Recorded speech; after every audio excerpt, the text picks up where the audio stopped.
இன்னைக்கும் எல்லாரும் மேனுவல் தான் வாங்குறாங்க. அவங்க எல்லார்கிட்டையும் நான் ஒரு விஷயம் தான் கேட்பேன், இது வரைக்கும் ஆட்டோமேட்டிக் கார் டெஸ்ட் டிரைவ் பண்ணிருக்கீங்களா இல்லையா? ஆட்டோமேட்டிக்ல 4 டைப்ஸ் இருக்குங்க. இதோ வந்துட்டானுங்கப்பா. நம்ம மட்டும்தான் முட்டா பேரா இருக்க, மொத்தம் எல்லாரும் அறிவழியா இருக்காங்க. யூடியூப்ல பேசுறவங்க ரொம்ப ரொம்ப அறிவழியா இருக்காங்க.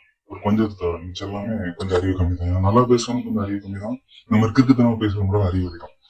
ஏன்னா ஆட்டோமேட்டிக் கார் வந்து ஓட்டுனவங்க யாருமே மேனுவல் காரை விரும்ப மாட்டாங்க. மேனுவல் கார் வந்து நல்லா இருக்காது, அது ஒஸ்ட் அப்படிங்கிற மாதிரி பேசிட்டு இருக்காரு. டிரைவிங் ஸ்கூல் போயிட்டு டேரக்டா ரோட்டு கொண்டுட்டு வருவாங்கல்ல, அவங்க தான் ஆட்டோமேட்டிக் காரை விரும்புவாங்க. ஏன்னா கிளச் கியர் பாக்ஸ் அப்படிங்கிற எக்ஸ்ட்ரா பார்ட்ஸ் இருக்காது. அது வந்து கியரை வந்து கரெக்டா போட்டு கிளச்சை கரெக்டா மூவ் பண்ணல அப்படின்னா டிராபிக்ல வந்து வண்டி ஆஃப் ஆகும். இது நிறைய பிரச்சனை, எனக்கு தெரிஞ்சவங்க நிறைய பேர் இந்த பிரச்சனையை ஃபேஸ் பண்ணிட்டு இருக்காங்க. ஏன்னா வண்டி வந்து ப்ராப்பரா ஓட்ட தெரியல, அதாவது ஒழுங்கா ஓட்ட தெரியும் ரோட்டு கொண்டு வச்சோம்னா பதட்டத்திலையும் சரி விஷயம் பயத்திலையும் சரி டிராபிக்ல கண்டிப்பா வண்டி அடிக்கடி ஆகும்.